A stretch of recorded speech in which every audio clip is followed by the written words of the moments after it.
शादी की रात मैं दुल्हन बनी बैठी थी। मेरा दिल अपने पति की रोमांटिक बातें सुनने के लिए बड़ा बेताब था। हर लड़की का होता है। मैंने तो अपनी शादी के हवाले से बड़ा कुछ सोच रखा था कि दुर्वेश मेरे कमरे में आएगा, मेरे पास बैठेगा, मुझे अपनी मोहब्बत का इजहार करेगा। मैं अपनी आज की ये रात यादगार बनाना चाहती थी। मैंने इस रात के लिए इतने सपने सजाए थे कि मैं बता नहीं सकती। जब दुर्वेश मेरे कमरे में आया तो मैं मन ही मन मुस्काई थी। दिल में गुदगुदाने वाले ख्याल ने एक अजीब सी हलचल मचाई थी। दुर्वेश मेरे पास बैठ गया, एक नज़र मुझ पर डाली। मेरे चेहरे की मुस्कुराहट तो गायब ही नहीं हो रही थी। वो कहने लगा, कितना बड़ा जुल्म है तुम लड़कियों पर। उसकी बात मेरे लिए कुछ अजीब सी थी। उसे तो मेरी तारीफ करनी चाहिए थी। मैंने उसकी तरफ नज़र उठाकर देखा तो वो मेरे भारी भरकम कपड़ों को देख रहा था। कहने लगा, सोनिया जाओ यार, कपड़े बदल कर आओ। मुझे तो तुम्हें देख कर ही कुछ हो रहा है। पता नहीं तुम लड़कियां कैसे इतने भारी कपड़े पहनकर इतने घंटे तक स्टेज पर बैठकर अपने सब्र का इम्तिहान देती रहती हो। ऊपर से इतनी भारी ज्वेलरी। तुम्हें देखकर तो ना जाने क्यों मुझे अजीब सी दहशत हो रही है। उसके चेहरे पर बड़ी बेजारी सी थी। कहने लगा, सोनिया प्लीज पहले तुम ये सब उतारो और एक सादा सी ड्रेस में मेरे सामने आकर बैठो। और ये सुनकर तो मेरा दिल बुझ गया था। मैं 4 घंटे पार्लर में लगाकर सिर्फ दुर्वेश के लिए ही तो तैयार हुई थी कि वो मुझे देखे और अपने होश खो बैठे, मेरी वैसे ही तारीफ करे, मोहब्बत के शब्द बोलकर मुझे शराबोर कर दे। लेकिन उसकी बेजारी और लापरवाही देखकर मैं न जाने कैसे अपने आंसू रोके हुए थी। मैंने कहा, दुर्वेश इतनी भी जल्दी क्या है? कमरे में एसी चल रहा है, मुझे तो गर्मी नहीं लग रही। मेरी बात सुनकर दुर्वेश की आंखें हैरत से फैली थीं। कहने लगा, लेकिन मुझे तो उलझन हो रही है। सोनिया जाओ, शाबाश, उतारो ये कपड़े और सब कुछ और एक सादा सी ड्रेस पहन कर आओ। मैंने तो ना जाने क्या क्या सोच रखा था कि वो अपने हाथों से मेरी चूड़ियों को उतारेगा, मेरे माथे की बिंदिया को अपनी प्यार भरी बातों के बीच अपने हाथों से हटाएगा, मेरी तारीफ करते करते वो मेरे सारे जेवरात उतारेगा। लेकिन यहाँ तो ऐसा कुछ भी नहीं हुआ था। मेरी तो दोस्तों ने भी पहली रात के बारे में बड़ा कुछ मुझे बता रखा था कि पति शादी की रात प्यार का इजहार करते हैं, ऐसा करते हैं, वैसा करते हैं। लेकिन दुर्वेश तो बिल्कुल वैसा न था। खैर, मेरा दिल बुझ कर रह गया था। मैं बेड से उठकर खड़ी हुई, अपना भारी लहंगा संभालती अलमारी के पास आई थी और अलमारी खोलकर कपड़े निकाल कर मैं बाथरूम में चली गई। मैंने अपने कपड़े बदले, अपना मेकअप साफ किया। मेकअप धो रही थी तो मेरी आंखों से आंसू बह रहे थे। मैंने तो पार्लर वाली की जान खा ली थी कि देखो बहुत ही अच्छा मेकअप करना कि मेरा पति मुझे देखते ही मेरा दीवाना हो जाए। पार्लर वाली मेरी बातें सुन सुनकर हंस रही थी। जब तक वो मुझे तैयार करती रही मेरी जबान चलती ही रही थी कि मैरून कलर की लिपस्टिक लगाना वो ज़्यादा सूट करती है। देखो तुम जूड़ा मत बना देना, छोटी ही बनी रहने दो और बालों पर कलियों के गजरे जरूर लगाना। अपनी एक एक चीज़ उतारते हुए मुझे सारी बातें याद आ रही थीं। तब तक आंसू मेरी आंखों से बह रहे थे। जब मैं बिल्कुल सादगी में आकर दुर्वेश के सामने बैठी तो वो कहने लगा, शुक्र है अब कुछ इंसान लग रही हो, इससे पहले तो बिल्कुल कार्टून लग रही थी। दुर्वेश ने मेरा हाथ थामते हुए हंसकर ये बात कही थी, लेकिन उसकी बात पर तो मैं गुस्से के मारे खौल कर रह गई थी। धीरे धीरे दुर्वेश मेरे करीब आने लगा था। उसने अपने पति होने का फर्ज भी पूरा किया था, लेकिन फ्री होने के बाद वो करवट बदल कर सो गया था। लेकिन मैं चाहती थी कि वो मुझसे बातें करता, लेकिन उसने ऐसा कुछ भी नहीं किया था। कहने लगा, सोनिया शादी के हंगामों में तुम भी बहुत थक गई होगी और मैं भी बहुत थक गया हूँ। ऐसा करो, आराम करो, मुझे भी नींद आ रही है। मेरी वो रात बड़ी ही फीकी फीकी सी गुजरी थी, क्योंकि दुर्वेश ने आम मर्दों की तरह मेरी तारीफ ही नहीं की थी और ना ही अपनी बेताबियों का इजहार किया था जैसा कि मैं सोचे बैठी थी। शादी की सुबह जब मैं तैयार होकर कमरे से बाहर आई तो मेरे ससुर बाहर लॉन्ज में ही बैठे हुए थे और मेरी सास उनके बराबर में बैठी थी। मेरे ससुर ने मेरे सास की कलाई पकड़ी हुई थी और उनके कान में ना जाने क्या बात कर रहे थे। ससुर कहने लगे, तुम्हारा हुस्न तो आज भी मुझ पर जादू जगाए रखता है। रात को तुम इतनी प्यारी लग रही थी, ऐसा लग रहा था कि दुर्वेश की नहीं बल्कि मेरी शादी है। सच पूछूं तो दिल की बेकरारियों को बड़ी मुश्किल से संभाला था मैंने कि भाई बेटा जवान हो गया है। ये कहना था कि मेरी सास ने अपनी कलाई ससुर के हाथ से छुड़वाई और कहने लगी, बड़े ही बेशरम हैं आप। उनकी नज़र शायद मुझ पर पड़ गई थी। मैंने फ़ौरन से नज़रें झुका लीं। मेरे ससुर ने जब मुझे देखा तो हंसने लगे। कहने लगे, आओ बेटा, अब तो तुम हमारे ही घर का हिस्सा बन गई हो, इसलिए खुद को आदी बना लो। हम दोनों बुढ़े बुढ़िया तो ऐसी ही प्यार मोहब्बत की बातें करते रहते हैं। मैं अपने सास ससुर के पास आई और उनके पैर छूकर उनसे आशीर्वाद लिया। मेरी सास ने मुझे ढेर सारा आशीर्वाद दिया और मुझे अपने पास बिठा लिया। कहने लगी, सोनिया इतनी जल्दी कैसे जाग गई? अभी तो सिर्फ 9 बजे हैं। अरे भाई, हमारे घर में ऐसा कोई रिवाज नहीं है कि बहू सुबह सुबह अपनी नींद खराब करके उठे और सबके साथ नाश्ता करे। जब तुम्हारा दिल हो उठ जाया करो, किसी भी तरह की कोई टेंशन लेने की ज़रूरत ही नहीं है। दुर्वेश मेरा इकलौता बेटा है और हमारे घर में किसी भी तरह की कोई पाबंदियां नहीं हैं। मैंने कहा, नहीं मम्मी जी, बस मैं खुद ही उठकर आ गई थी। मैंने सोचा मुझे आप लोगों के साथ बैठ के समय गुजारना चाहिए। ये बात सुनकर मेरे ससुर कहने लगे, हाँ ये तो अच्छा किया। मेरी सास भी कहने लगी कि चलो नौकरानी नाश्ता बना रही है, मैं जाकर देख कर आती हूँ कि नाश्ता अभी तक क्यों नहीं बना। फिर वो मुझसे पूछने लगी, दुर्वेश कहाँ है? मैंने कहा, वो तैयार होकर आ रहे हैं। मेरे ससुर कहने लगे, वैसे मुझे उम्मीद नहीं थी कि इतनी जल्दी जल्दी सुबह को उठकर तुम कमरे से बाहर आ जाओगी और दुर्वेश तुम्हें आने देगा। अरे भाई, जब मेरी शादी हुई थी तब तो ये रिवाज था कि 7 बजे ही सबके साथ नाश्ता करना होता था, लेकिन ऐसे सख्त माहौल में भी मैंने तो अपनी ही मनमानी की थी। 10 बजे से पहले मैं कमरा नहीं खोलता था। वो सब लोग मेरा कमरा खटखटा कर थक कर बाज आ जाते थे। ये बताते हुए वो जोर से हंस पड़े थे। शायद उनका मिजाज ही कुछ ऐसा था। लेकिन मैं उनकी बात सुनकर कुछ शर्म सी महसूस करने लगी थी। लेकिन जैसे जैसे समय गुजरता गया मुझे अंदाज़ा हो गया था कि मेरे ससुर बहुत ही मनमौजी टाइप के इंसान हैं। और दूसरे ये बात कि वो मेरी सास के दीवाने थे। वो अब भी मेरी सास से ऐसे ही मोहब्बत से बात करते जैसे कि नई नई शादी में पति पत्नी एक दूसरे के दीवाने होते हैं। लेकिन उनके उलट दुर्वेश ऐसा नहीं था। मैं दुर्वेश के लिए सजती सवरती तैयार होती, लेकिन वो मुझ पर बस एक ही सरसरी सी नज़र डालकर हटा लेता। मैं खुद ही ढीठ बनकर पूछती रहती कि दुर्वेश, मैं आज कैसी लग रही हूँ? ये कलर मुझ पर कैसा लग रहा है? वो बस एक ही नज़र मुझ पर डालता और कहता ठीक है, अगर तुम्हें अच्छा लग रहा है तो अच्छा ही होगा। मैं ये समझ नहीं पाती थी कि आखिर वो ऐसा क्यों करता है। मैं उससे एक जुनूनी टाइप की मोहब्बत चाहती थी। मैं चाहती थी कि वो बेताब होकर मेरे पास आए, मेरी तारीफ़ करे, वो मेरा हाथ पकड़े और मुझे अपने करीब करने की कोशिश करे।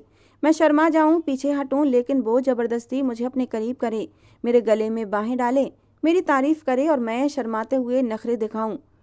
ऐसे ही नोक झोंक से भरी जिंदगी में खूबसूरत से रंग भर जाते हैं, जैसा कि मेरे ससुर करते थे।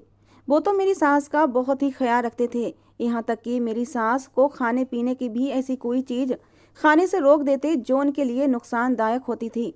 शॉपिंग पर जाते तो एक एक चीज़ अपने हाथों से उठा उठा कर देते। कहते, सुनीता ये तुम पर बहुत अच्छी लगेगी। उसके उलट दुर्वेश से मैं 100 बार पूछती किसी चीज़ के लिए तो दुर्वेश कहता, जो तुम्हें पसंद हो वो ले लो, तुम्हारी मर्जी है, अपनी मर्जी से पहनो।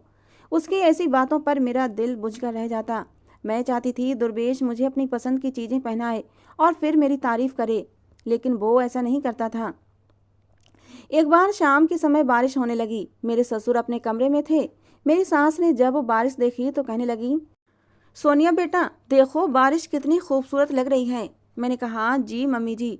वो मेरा हाथ पकड़कर मुझे बाहर ले आई और कहने लगी, मुझे ये मौसम बहुत पसंद है। मेरी सास के चेहरे पर खुशी के सारे रंग नजर आ रहे थे। बारिश तो मुझे भी बेहद पसंद थी। हम दोनों ही सास बहू आंगन में आ गए और बारिश का आनंद उठाने लगे। मगर अचानक ही ऊपर खिड़की से ससुर ने देख लिया। वहीं से वो मेरी सास को पुकारने लगे, कहने लगे, सुनीता तुम तेज बारिश में क्या कर रही हो? ये कहकर उन्होंने खिड़की जोर से बंद कर दी। मेरी सास कहने लगी, लो अब आ गई मेरी शामत। मैंने कहा, क्यों मम्मी जी? वो कहने लगी, बस तुम्हारे पापा जी को मेरी बड़ी चिंता रहती है। कहते हैं बारिश में नहाओगी तो बीमार पड़ जाओगी। मेरी सास अभी यही बातें कर रही थी कि मेरे ससुर नीचे आंगन में आ गए और मेरी सास को कहने लगे, सुनीता तुम्हें कब समझ आएगी? जानती हो ना, बारिश का पानी तुम्हारे सर पर पड़ जाए तो तुम्हें छींकें आनी शुरू हो जाती हैं और फ़ौरन से बुखार भी चढ़ जाता है। मेरे ससुर के हाथ में तौलिया था जो उन्होंने फ़ौरन मेरी सास के सर पर रखा और उनका हाथ पकड़कर अंदर की तरफ लेकर आ गए थे।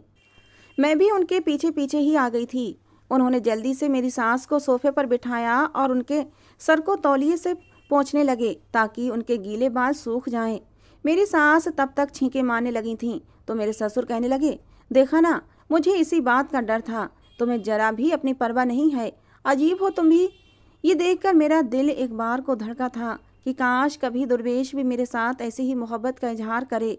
उसके पापा तो बारी सदके जाते हैं अपनी पत्नी पर, कितना ख्याल रखते हैं वो मेरी सास का।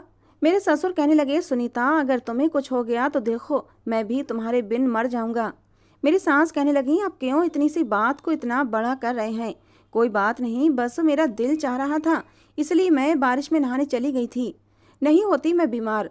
सास की बात सुनकर ससुर कहने लगे, तुम्हें क्या पता, मैं भुगत चुका हूँ ना तुम्हारी बारिश में नहाने वाली आदत को। खबरदार जो तुमने फिर से बारिश में नहाया। गलती मेरी है जो मैंने तुम्हें अपने पास से उठकर नीचे जाने दिया। ससुर ने मेरी सास का बाजू पकड़ के उन्हें कमरे में ले जाते हुए कहा था। कहने लगे, जल्दी आओ तुम्हारे कपड़े बदलवाना पड़ेंगे, मुझे तो ये डर है कि कहीं तुम्हें बुखार ही ना हो जाए। मैं तो अपने ससुर को देखकर दम बखुद सी रह गई थी। काश की ऐसी मोहब्बत दुर्वेश भी मेरे लिए दिखाता। सास ससुर की इतनी गहरी मोहब्बत की वजह एज डिफरेंट भी था। मेरी सास मेरी ससुर से 10 साल छोटी थीं और शायद इसीलिए मेरी ससुर मेरी सास की इस उम्र में भी दीवाने थे।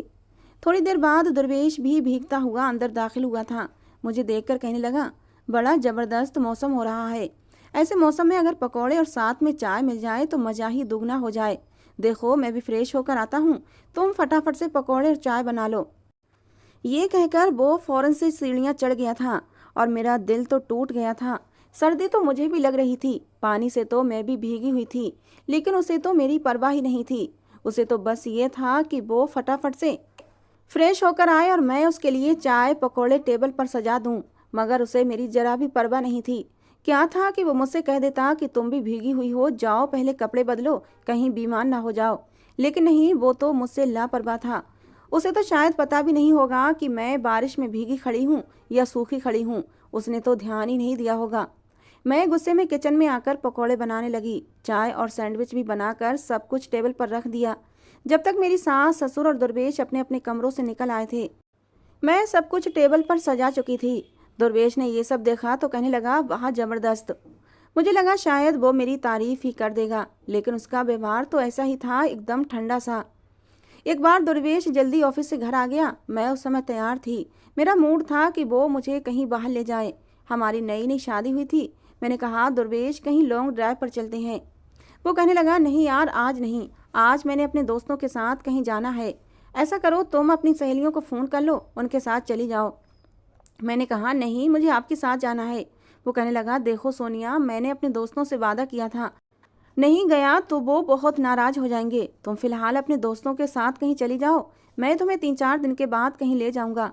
मैंने कहा, मुझे कहीं नहीं जाना। मेरा दिल बुझ गया था, मेरी आंखों से आंसू बहने लगे। लेकिन उस आदमी को जरा भी परवाह न थी, हालांकि वो ये जानता था कि मैं रो रही हूँ। कहने लगा, एक तो तुम औरतों के पास ये बड़ा हथियार मौजूद होता है कि छोटी सी बात हुई नहीं कि टिसुए बहाने शुरू कर देती हो। यार मैं तुम्हें समझा तो रहा हूँ कि दोस्तों के साथ चली जाओ। मैं अपने दोस्तों को कमिटमेंट कर चुका हूँ, मैं उन्हें नाराज़ नहीं कर सकता। मैं तुम्हें 2-4 दिन में कहीं घुमाने ले जाऊँगा। ये कहकर वो चला गया था। अगर मेरे ससुर होते तो कभी भी मेरी सास की आंखों में आंसू देखकर अपने दोस्तों में न जाते। इतनी मोहब्बत करते थे वो मेरी सास से। काश कि मेरी शादी भी बड़ी उम्र के आदमी से हो जाती, जिसके पास पत्नी के साथ समय गुजारने के लिए फुर्सत तो होती। धीरे धीरे मेरे ससुर मेरे आइडियल बनने लगे थे, क्योंकि वो वैसी ही मोहब्बत करते थे जैसी मोहब्बत मैं अपने पति से चाहती थी। हालांकि 2-4 दिन बाद दुर्वेश मुझे बाहर ले गया था, लेकिन फिर भी रोमांटिक सा सफ़र था। गाड़ी चलाते हुए वो अपने दोस्तों से ही बात कर रहा था फ़ोन पर, और फ़ोन काटने के बाद भी वो अपने दोस्तों को ही बात करता रहा। मुझे खाना भी खिलाया, लेकिन वापसी पर अपनी यूनिवर्सिटी के किस्से सुनाता रहा या अपने ऑफिस के बारे में बातचीत करता रहा। एक बार भी उसने मेरी तारीफ नहीं की थी, ये नहीं कहा था कि तुम बहुत अच्छी लग रही हो। मैं अब बुझी बुझी सी रहने लगी थी, और उधर मेरे ससुर का ये हाल था कि वो मेरा भी लिहाज नहीं करते थे और मेरे सामने ही मेरी सास के करीब होने लगते और अपने पुराने दिनों की बातें दोहराने लगते, जो शायद उनकी बहुत ही रोमांटिक गुजरी थीं। कहने लगते कि तुम्हारा हुस्न तो कभी मांद ही नहीं पड़ता सुनीता, जब तक तुम्हारा हुस्न जबानी पर रहेगा मेरी गुस्ताखियां तो यूं ही जारी रहेंगी, चाहे मैं दादा ही क्यों न बन जाऊं। सास ससुर के अलावा घर में कोई था नहीं, इसलिए मुझे उन्हीं के साथ उठना बैठना पड़ता था। और जैसी बातें मेरे ससुर मेरी सास से करते थे, वो बातें सुन सुनकर मेरे दिल में बेकरारी सी बढ़ने लगती थी। ऐसी बातें तो मेरा दिल भी सुनना चाहता था। मेरे कान भी ऐसी बातों के लिए तरस गए थे कि कोई मुझसे भी मोहब्बत का इजहार करता, ऐसे ही प्यार करता जैसे मेरे ससुर मेरी सास से करते हैं। मैंने सोचा कि शायद दुर्वेश से कतराना शुरू कर दूं तो उसे मेरी कदर हो। मैं उसके पीछे पीछे रहती हूँ, इसीलिए उसे मेरी कदर नहीं है। एक बार दुर्वेश मुझसे कहने लगा, चलो आओ तुम्हें मायके ले जाऊं, काफ़ी दिनों से तुम नहीं गई हो। मैंने कहा, नहीं, मैं खुद चली जाऊंगी या ड्राइवर के साथ चली जाऊंगी, मुझे आपके साथ नहीं जाना। मुझे लगा था शायद दुर्वेश पूछेगा क्यों नहीं जाना, वजह बताओ। तो मैं उसे नखरा दिखाऊंगी, उससे कहूंगी कि वो मेरे साथ रूखा व्यवहार रखता है, इसीलिए मैं उससे नाराज हूँ। शायद वो मुझे मनाएगा। मगर उसने जो कहा मैं सुनकर हैरान रह गई। वो कहने लगा, चलो ठीक है, तुम खुद चले जाना। उसने तो बात ही ख़त्म कर दी थी। मैं बुझे दिल के साथ कमरे से बाहर निकली थी। मेरे सास ससुर का कमरा खुला हुआ था। ससुर मेरी सास के बालों में कलियों के गजरे लगा रहे थे, कानों में सरगोशियां कर रहे थे, जिस पर मेरी सास मुस्कुरा रही थीं और बार बार मेरे ससुर की छेड़छाड़ पर उनके हाथ पीछे कर रही थीं कि आप कब सुधरेंगे, अपनी उम्र देखें और अपने काम देखें। मेरे ससुर कहने लगे, दिल जवान होना चाहिए, उम्र का कुछ नहीं होता। एक बार मेरी सास मेरे ससुर से कहने लगी कि वो अपनी बहन से मिलने जाना चाहती हैं। 2 साल हो गए हैं, लेकिन वो एक बार भी उनके घर नहीं गईं। मगर ससुर कहने लगे कि तुम वहाँ चली गई तो मेरा क्या होगा, मैं तो तुम्हारे बिना दीवाना सा बन जाऊंगा। मैं तुम्हारी 2 घंटे की जुदाई बर्दाश्त नहीं कर सकता। ये सुनकर मेरे दिल में भी ख्वाहिश हुई थी कि काश मेरी शादी किसी ऐसे ही आदमी से हो जाती जैसे कि मेरे ससुर थे। मैं तो खुद को खुशनसीब समझती। एक मेरा पति है, उसे मेरी कोई परवाह ही नहीं। कहता है जाओ अपने दोस्तों के साथ घूमो फिरो, अपनी लाइफ एंजॉय करो, और ख़ुद भी अपने दोस्तों के साथ ही रहना पसंद करता है। और एक मेरे ससुर हैं जिन्हें मेरी सास के बगैर 2 घंटे रहना पसंद नहीं है। मैं अपने ससुर से इस कदर इम्प्रेस हो चुकी थी कि अंदर ही अंदर कहीं मुझे ये इच्छा होने लगी कि वो मेरी सास को छोड़कर मेरी तारीफ़ करने लगें। जैसी मोहब्बत का इजहार मेरी सास से करते हैं, वैसे ही शब्द मेरी कान भी सुना करें। अब मैंने अपने ससुर के आगे पीछे फिरना शुरू कर दिया। उनका हर काम मैं अपने हाथों से करने लगी। हालांकि ये सब काम मेरी सास करती थीं। एक दिन जैसे ही वो लॉन्ज में आकर बैठे, मैं फटाफट से चाय बना लाई और अपने ससुर के सामने रख दी। मुझे चाय के कप के साथ देखकर वो कुछ हैरान हुए थे। कहने लगे, सुनीता किधर है? मैंने कहा कि मम्मी जी को छुट्टी भी दे दें, कब से वो आपकी सेवा कर रही हैं, अब मुझे अपनी सेवा का मौका दें। ये सुनकर वो मुस्कुराने लगे। कहने लगे, हाँ ये तो तुम ठीक कह रही हो, लेकिन वो क्या है कि मुझे उसी के हाथ की चाय पीने की आदत पड़ गई है। मैंने कहा, मैं भी बहुत अच्छी चाय बनाती हूँ, आप पीकर तो देखें। उन्होंने चाय का सिप लिया तो फौरन बोले कि तुम्हारे हाथों में भी तुम्हारी सास के जैसा जादू है, बहुत अच्छी चाय बनाई है तुमने। अगर तुम्हारी सास होती तो मैं उसके हाथ जरूर चूम लेता। ये कहकर उन्होंने चाय का कप होठों पर लगा लिया। मैं अपने हाथों को देखने लगी, जिन्हें आज तक मेरे पति ने पकड़कर अपने होठों पर लगाकर अपना स्पर्श नहीं दिया था, कभी तारीफ नहीं की थी मेरी सास जब कमरे से बाहर आई तो ससुर को चाय पीते देखा। कहने लगी, शुक्र है आपने आज अपनी बहू के हाथ की चाय पी ली, वरना मैं यही सोच रही थी कि अब बाहर जाऊं और आपको चाय बनाकर दूं। उनके चेहरे से लग रहा था जैसे वो बहुत थकी थकी हों। मेरे ससुर कहने लगे, अब ये मत समझना कि तुम्हारी छुट्टी हो गई है। आज तो ये बनाकर ले आई तो मैंने चाय पी ली, लेकिन आगे से चाय तुम ही बनाकर दोगी। अरे जो मजा तुम्हारे हाथों में है वो किसी और के हाथों में कहाँ। अब जब भी मेरे ससुर घर आते मैं भागी भागी उनके पास चली जाती, उनके हाथ से सामान पकड़ लेती, क्योंकि घर का राशन वही लाते थे। फटाफट शरबत का गिलास बनाकर उन्हें पेश कर देती। वो जब मेरे हाथ से गिलास लेकर पी लेते, लेकिन फ़ौरन ही सुनीता सुनीता पुकारने लगते। फ़ौरन से मेरी सास को बुलाकर कहते कि तुमने क्या बच्ची के सर पर अभी से जिम्मेदारियां डाल दी हैं। अरे भाई, कितनी बार कहा है, जब मैं बाहर से आता हूँ तो सबसे पहले मुझे अपना चेहरा दिखाया करो, और तुम हो कि कमरे में बैठी रहती हो। मेरी सास को आजकल शाम होते ही हल्का हल्का बुखार हो जाता था, उम्र का तकाजा भी था। मैंने कहा, पापा जी आप क्यों मम्मी जी के पीछे पड़े रहते हैं, मैं हूं ना, मम्मी जी को आराम करने दें। वो कहने लगे, ठीक है करे आराम, वैसे भी वो करती क्या है, सारा घर तो तुमने संभाल रखा है, बस उसने मुझे ही तो संभालना होता है, इस पर इसके नखरे हैं। मेरी सास कहने लगी, आपको संभालना ही मेरे लिए बहुत मुश्किल काम है। उस पर मेरे ससुर की शोखियाँ और भी चरम पर जाने लगीं और ऐसे ऐसे जुमले कहने लगे कि मैं शर्म से पानी पानी हो गई।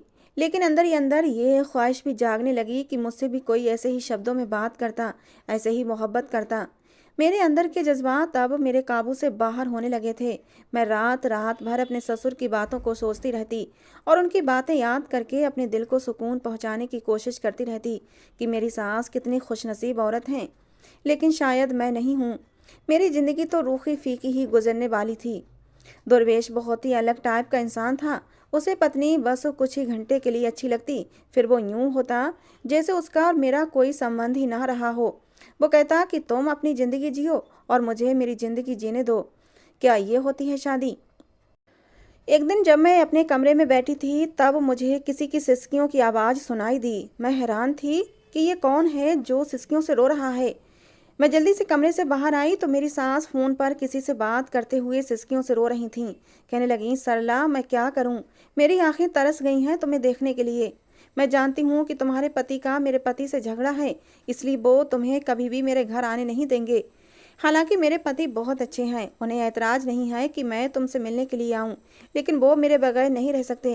कहते हैं कि सुनीता, मुझे कोई समस्या नहीं है कि तुम्हारी बहन के घर जाने पर, लेकिन तुम्हारे जीजा मुझे बर्दाश्त नहीं करेंगे और मैं तुम्हारे बगैर रह नहीं सकता। 4 घंटे के लिए तुम जाओगी और मैं यहाँ पर इतनी देर के लिए सूली पर लटक जाऊँगा। अब तुम ही बताओ मैं क्या करूँ? मेरा दिल तड़प रहा है तुम्हारा चेहरा देखने को। जब से मुझे पता चला है कि तुम बीमार हो, तुम नहीं जानती कि मैं कितनी परेशान हूँ तुम्हारे लिए। वो अपनी बहन से बात करके फूट फूट कर रो रही थीं। मुझे देखकर उन्होंने फ़ौरन से फ़ोन काट दिया। मैं उनके पास जाकर बैठ गई। मैंने कहा, पापा जी कहाँ हैं? तो वो कहने लगीं, अपने कमरे में हैं। मैंने कहा, मम्मी जी क्या बात है, आप क्यों रो रही हैं? वो कहने लगी, बेटा तुमसे क्या छुपाना, मेरी बहन बहुत बीमार है और मेरा दिल तड़प रहा है कि मैं उससे जाकर मिलूं, लेकिन उसके पति और तुम्हारे ससुर से किसी बात पर झगड़ा हो गया है और वो उनसे नाराज़ भी हैं। इसलिए उसका पति तुम्हारे ससुर को अपने घर में आने नहीं देगा। मुझसे मिलने पर तो उसे कोई ऐतराज़ नहीं होता, लेकिन तुम्हारे ससुर को तुम जानती हो कि उनका मिजाज कैसा है। मैं मुस्कुराने लगी। मैंने कहा, आप तो बहुत ही खुशनसीब हैं जो आपको पापा जी जैसे पति मिले हैं। वो कहने लगी, खुशनसीब? ये कहते हुए उनकी आंखों से आंसू बहने लगे थे। कहने लगी, खुशनसीब तो तुम हो, मैं तो तुम्हें बड़ी ही हसरत भरी नज़रों से देखती हूँ। शुक्र है कि दुर्वेश अपने बाप की तरह नहीं है।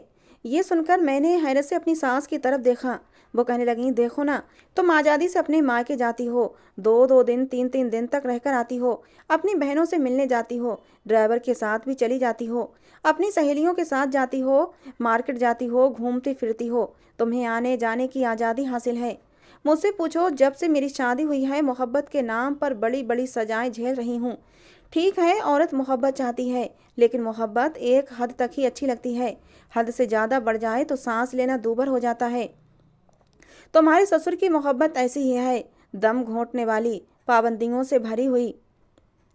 उम्र के साथ साथ औरत का मिजाज बदलने लगता है और मोहब्बत की शिद्दत में कमी आने लगती है और मर्द भी बदल जाते हैं, लेकिन तुम्हारे ससुर नहीं बदले। मेरा दिल चाहता है कि मैं भी आज़ादी से अपने मायके जाऊं, अपने बहन भाइयों से मिलूं, लेकिन तुम्हारे ससुर मुझे अपने अलावा किसी के साथ बर्दाश्त नहीं करते। मुझे जहां जाना है तो मैं तुम्हारे ससुर के साथ ही जाती हूँ, मैं उनके बगैर कहीं भी नहीं जा सकती। ये कहकर मेरी सांस फूट फूट कर रोने लगीं। कहने लगीं, तुम नहीं जानती मैंने ज़िंदगी किस तकलीफ़ में गुजारी है। ये मोहब्बत नहीं होती कि आप किसी को बांध के रख लो। फिर वो कहने लगीं, मैं अपनी मर्जी से कुछ खा पी नहीं सकती। तुम्हारे ससुर कहते हैं ये मत खाओ क्योंकि मुझे पसंद नहीं है, या फिर कहेंगे कि ये खाने से तुम्हारी सेहत खराब हो जाएगी, ये खाकर तुम बीमार हो जाओगी। अपनी मर्जी से मैं बारिश में नहा भी नहीं सकती, कहते हैं तुम बीमार हो जाओगी। अपनी मर्जी से कुछ पहन नहीं सकती, कहते हैं मुझे ये पसंद नहीं। मैं तो अपनी मर्जी से सांस भी नहीं ले सकती। क्या ये होती है मोहब्बत? और ये होती है शादीशुदा ज़िंदगी? मैं अपनी सास की बातें सुनकर हैरान थी। जिस जिंदगी की मैं ख्वाहिश कर रही थी वो तो बहुत ही तकलीफ भरी थी। शुक्र था कि दुर्वेश ऐसा नहीं था। मुझे अब अपने पति की कदर हुई थी, जो कहता है कि हर इंसान को आज़ादी से जीने का हक है। ठीक है, हम पति पत्नी हैं, लेकिन इसका ये मतलब नहीं कि हम एक दूसरे पर हर वक्त पाबंदियां लगाते रहें और हर वक्त एक दूसरे के ऊपर सवार रहें। शायद मैं दुर्वेश की मोहब्बत को समझ ही नहीं पाई थी। उसकी मोहब्बत से भरे छोटे छोटे जुमले मुझे कभी नज़र ही नहीं आए थे। मैं तो शायद अपने ससुर की तेज तूफानी मोहब्बत के किस्से सुन सुनकर वैसी ही मोहब्बत चाहने लगी थी। लेकिन अब मैंने भगवान का धन्यवाद किया था कि मेरे भगवान ने मेरे साथ ऐसा नहीं किया था। अब मैं दुर्वेश में ही मोहब्बत तलाश करने लगी थी और धीरे धीरे मुझे एहसास हुआ कि दुर्वेश मुझसे कितनी मोहब्बत करता है। उसकी मोहब्बत तेज तूफानी नहीं थी, गहरी मोहब्बत थी, धीमी शांत बहती नदी की तरह। उसकी आंखों में मेरे लिए फिक्रमंदी झलकती थी, मोहब्बत झलकती थी, लेकिन वो कभी जताता नहीं था। वो मेरी हर बात का ख्याल रखता था। मैंने सोते हुए दुर्वेश की तरफ बहुत ही प्यार से देखा था और दुर्वेश के माथे पर अपने प्यार की मोहर लगा दी। मेरे होठों का स्पर्श पाते ही दुर्वेश ने आंखें खोल दी थीं। मुस्कुराते हुए पूछने लगा, क्या हुआ सोनिया, नींद नहीं आ रही? मैंने नाम में सिर हिला दिया तो उसने मुझे खींचकर अपने पास लिटा लिया और धीरे धीरे मुझे थपकने लगा। मैंने सुकून से दुर्वेश के सीने पर सर रख दिया था। तो दोस्तों, ये थी आज की हमारी कहानी। आपको कैसी लगी ज़रूर बताना। पसंद आई हो तो प्लीज़ प्लीज़ एक लाइक और एक प्यारा सा कमेंट ज़रूर कर देना दोस्तों। कहानी को पूरा अंत तक सुनने के लिए आप लोगों का बहुत बहुत धन्यवाद दोस्तों। रोज़ एक नई कहानी सुनने के लिए हमारे चैनल से जुड़े रहें। मिलते हैं दोस्तों अगली किसी नई कहानी के साथ।